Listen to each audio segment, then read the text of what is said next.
This is the Hidden Killers podcast with Tony Brueski, featuring former FBI Special Agent and Chief of the Counterintelligence Behavioral Analysis Program, Robin Dreeke. The accusations against Sean Puffy Combs continue to come in. As of our recording, I always have to keep saying this, no charges have been filed against him.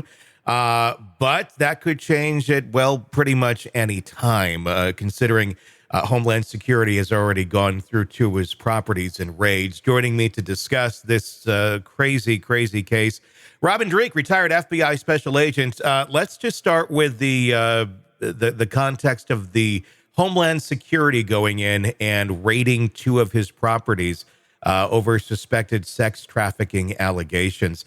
This is something that it's not done lightly. They didn't just get a hot tip last week and said, let's go invade two of his properties. I'm going to guess they've been building up this for a little while to get a federal warrant.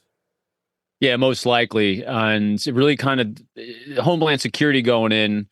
I wouldn't say that as a telltale sign of what it is or isn't. There's a lot of task forces out there at the federal level that are doing things like this. And we've been talking about this on our other cases as well. Remember, the network of people that potentially are involved when it comes to child trafficking, child pornography, and all these things. There's a lot of tendrils, and there's a lot of things involved with that, and a lot of task forces that are seeking these things out. And so this may be, because like you said, he hasn't been charged. This may be one of those tendrils of people that have been involved, and that's why you're seeing a lot of activity at the federal level. Now, Homeland Security is the one that went in. I maybe you can explain this a little bit better. I guess, to the layman, you would go, why isn't it the FBI? Why Homeland Security doing the raids? Redundancy is all I can say is that there's a task force in the FBI for this. There's a task force at Homeland Security for this. It really depends on the resources brought together, because that's what it comes down to. When you're working in a collaborative environment in law enforcement, you tend to try to ally yourself with different agencies and organizations, also international organizations that actually have knowledge bases and information that can aid your investigation. Homeland Security, a lot of times, since they do a lot more overseas kind of things with Department of State, potentially, they actually might have other connections overseas, because when you're dealing with child trafficking, you're not dealing domestically alone. Mm-hmm. Guaranteed. It's far-reaching, because these children are coming from all different parts of the world sometimes.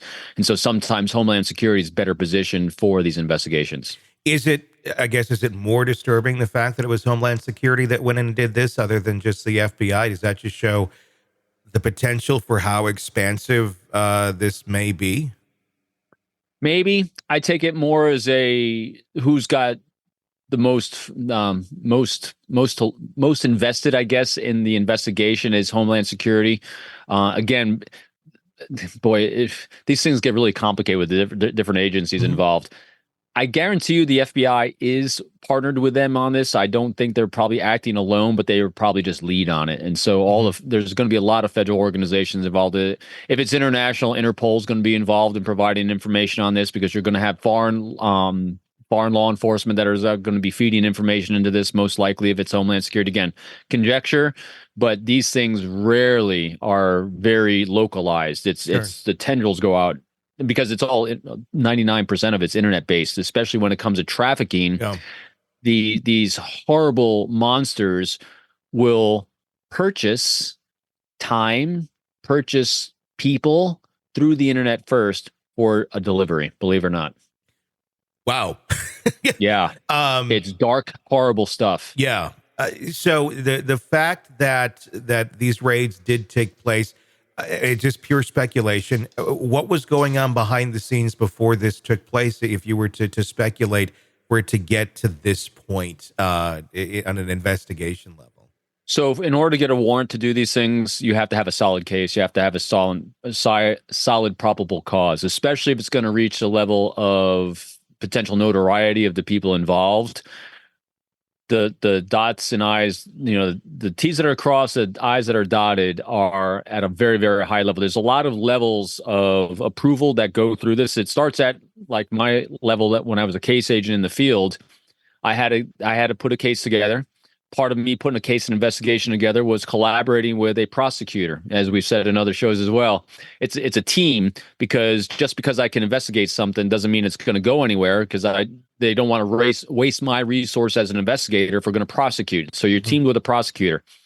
In order for it to get to the prosecutor, then it's got to go through my supervisor. From my supervisor to my assistant special agent in charge. From there, it's probably to the special agent in charge of the field office, partnered with legal counsel. Then it's going to go up to FBI headquarters before it even goes to the Department of Justice.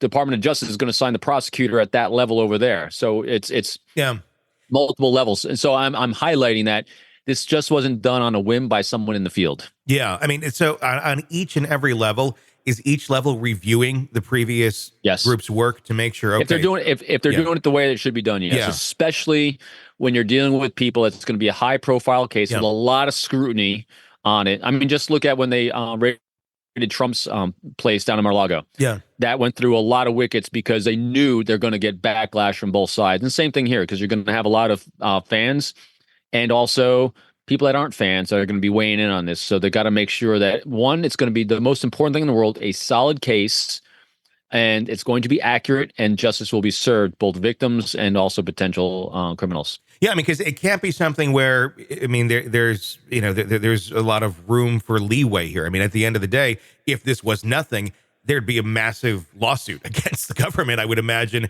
by Diddy for damaging his reputation and such, if in fact this wasn't as solid as it likely appears to be.